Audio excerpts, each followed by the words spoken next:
கர்த்தருடைய பரிசுத்த நாமத்திற்கு மகிமை உண்டாவதாக. இன்றைக்கான அனுதின ஆவிக்குரிய ஆகாரம். எகிப்து தேசம் எங்கும் பஞ்சம் உண்டான போது ஜனங்கள் உணவுக்காக பார்வோனை நோக்கி ஓலமிட்டார்கள். அதற்கு பார்வோன், நீங்கள் யோசேப்பினிடத்திற்கு போய் அவன் உங்களுக்கு சொல்லுகிறபடி செய்யுங்கள் என்று எகிப்தியர் எல்லோருக்கும் சொன்னான்னு ஆதியாகமம் 41:55 நாம வாசிக்கிறோம். தான் செய்ய போறத தேவன் பார்வோனுக்கு முன்கூட்டியே தெரிவிச்சாரு. அது இப்போ செயல்பட தொடங்கி இருந்தது. முதல் 7 வருஷம் நல்லா விளைஞ்சுது. அறுப்புல மக்கள் மகிழ்ந்திருந்தாங்க. வேண்டிய மட்டும் களஞ்சியங்கள்ல ஞானமா சேர்த்து வச்சாங்க. தேசம் எங்கும் பஞ்சம் உண்டானபடினால யோசேப்பு களஞ்சியங்களை எல்லாம் திறந்து எகிப்தியருக்கு விற்றான். பஞ்சம் எகிப்து தேசத்துல வர வர கொடிதா இருந்துச்சு. பஞ்சம் எகிப்தை மட்டும் இல்ல, அருகில் இருக்கக்கூடிய எல்லா நாடுகளையும் தாக்குச்சு. யாக்கோபும் அவனுடைய குமாரர்களும் வசித்து வந்த கானானும் தப்பல. மழை இல்லாம எந்த விளைச்சலும் இல்லாம பஞ்சம் மக்களை வாட்டி வதச்சுது. எகிப்திலே தானியம் உண்டென்று யாக்கோபு அறிந்து தன் குமாரரை நோக்கி, நீங்கள் ஒருவர் முகத்தை ஒருவர் பார்த்து கொண்டிருக்கிறது என்ன? எகிப்திலே தானியம் உண்டென்று கேள்விப்படுகிறேன்.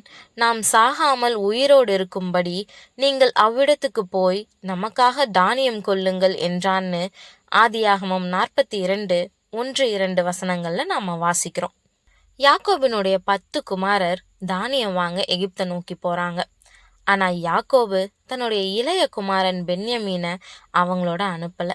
யோசேப்புக்கு நடந்த விபரீதம் தன்னுடைய அன்பு மனைவி ராகேல் பெற்ற பென்யமீனுக்கு வந்துடக்கூடாதுன்னு அவன் நினைச்சான். ஒருவேளை காலங்காலமா யாக்கோபு தன்னுடைய செல்ல குமாரன் யோசேப்புக்கு நடந்த விபரீதம் தன்னால விளைஞ்சதுதான்னு நினைச்சு தன்னையே குற்றம் சாட்டிட்டு இருந்திருப்பான். அவன் பென்யமீனுக்கும் ஏதோ மோசம் வரக்கூடும்னு நினைச்சது. ஒருவேளை யோசேப்பின் மறைவு அவனுடைய மற்ற குமாரனுடைய மோசடி செயலால நேர்ந்ததுன்னு கொஞ்சம் உணர்ந்து கூட இருக்கலான்னு தோணுது. தானியங்களை வாங்குறதுக்கு 10 சகோதரர்களும் மொத்தமா அனுப்பப்பட்டதற்கு ஒரு சில காரணங்கள் இருந்தது. அவைகள்ல 2 நம்ம கவனிக்கலாம். முதலாவது, லாபம் ஈட்டக்கூடிய நோக்கத்துல பொதுமக்களுக்கு உணவு விற்கப்படுறது வழக்கம் இல்லை. அதனால பஞ்சத்தின் போது தானியம் வாங்க எத்தனை பேர் போறாங்களோ அவ்வளவு அதிகமா அவங்களுக்கு தானியம் கிடைக்க வாய்ப்பு இருக்குது. காலம் கொடிதா இருக்கிறதுனால தானியங்கள் கொள்ளையடிக்கப்பட்டு உயிருக்கு சேதம் ஏற்பட வாய்ப்பு இருக்குது. அதனால அவங்க தானியம் வாங்க மொத்தமா புறப்படுறாங்க. இளம் வயதுல யோசேப்பு தன்னுடைய சகோதரர்கள் தன்னை வணங்குவதா கனவு கண்டு சொன்னப்போ எல்லாருக்கும் கோபம் வந்துச்சு. அவன் அரிக்கட்டுகள் நேரா நிற்க அவனுடைய சகோதரர்கள் அரிக்கட்டுகள் சுற்றி வணங்குறத போல இருந்துச்சு. அந்த கனவுனுடைய முழு அர்த்தமும் யோசேப்புக்கு அப்போ விளங்கல. ஆனா அந்த கனவு இப்போ நிறைவேற போகுது. யோசேப்பு அந்த தேசத்துக்கு அதிபதியா இருந்து தேசத்தின் ஜனங்கள் யாவருக்கும் அதை விற்றான். யோசேப்பின் சகோதரர் வந்து முகங்குப்புற தரையிலே விழுந்து அவனை வணங்கினார்கள்னு ஆதியாகமம் 42:6 நம்ம வாசிக்கிறோம். யாக்கோபினுடைய மகன்கள் யாருக்கிட்டையும் பணிந்து பழகிறவங்க இல்லை. அவங்க கடந்த காலத்துல ரொம்ப பெருமையா இருந்தவங்க.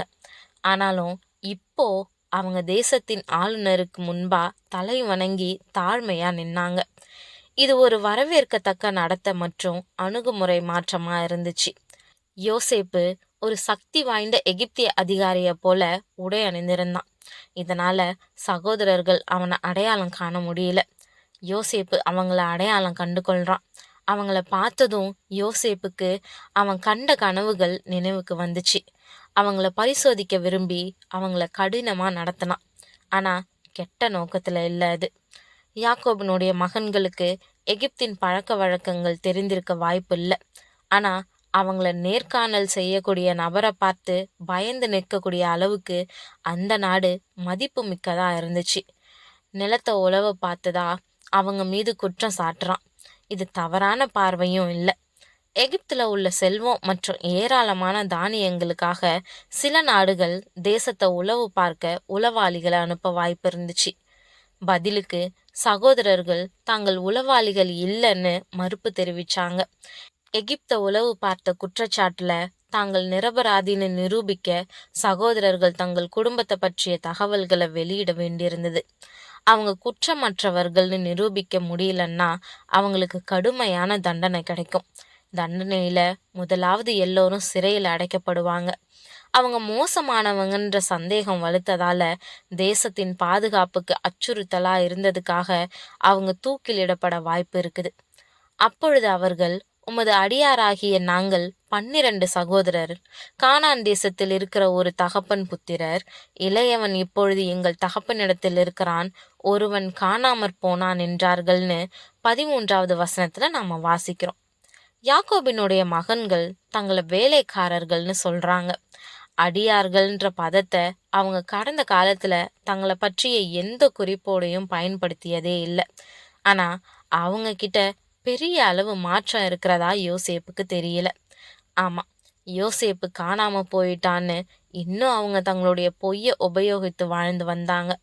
ஆமா, இன்னும் அவங்க முழுமையா திருந்தி வாழ்றவங்களா அவன் கண்களுக்கு தெரியல. அவங்களுடைய இளைய சகோதரனை அழைச்சு வந்தா மட்டுமே இவங்க நிஜஸ்தர்கள்னும், இல்லைன்னா இவங்க வேவுக்காரர்கள்னு முத்திர குத்தப்படுவாங்க. அவங்கள இன்னும் சோதிக்கும்படி அவங்கள 3 நாள் காவல்ல வைக்க உத்தரவிடப்படுது. ஒருவனை மட்டும் விட்டுட்டு 9 பேரும் தானியங்களோட அனுப்பப்படுறாங்க, அவன் உடன் பிறந்த சகோதரனை அழைச்சு வர்றதுக்காக.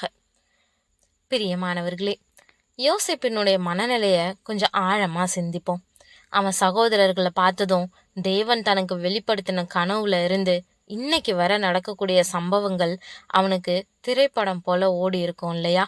தேவனுடைய தெரிந்து கொள்ளுதல், அவருடைய அழைப்பு, அவர் நடத்திய விதம், அவர் முற்பிதாக்களோட செஞ்ச உடன்படிக்கை, வாக்கு தத்துவம் எல்லாம் அவனுடைய இருதயத்துல வெளிச்சமா தெரியுது. அவனுடைய கண்கள் குலமாக அவன் உள்ளம் எல்லாவற்றையும் நிதானிக்குது. பல வருட பாடுகளுக்கு பின்னால நின்று நாம ஆரம்பத்துல இருந்து தேவனுடைய கரம் நடத்தியதை நினைச்சு பார்க்கும்போது அது நம்மளுடைய கண்களுக்கு ஆச்சரியமா இருக்கும். நம்ம காணக்கூடிய கனவுகள் தேவனுடைய திட்டத்துக்கும் சித்தத்துக்கும் இசைய இருக்கும்னா நிச்சயம் ஒரு நாள் அது நிறைவேறும். நாம காத்திருப்போம். நீதியா செயல்படக்கூடிய கர்த்தர் நமக்குண்டு. தேவன் தாமே கிருபையும் தயையும் செய்வாராக. ஆமீன்.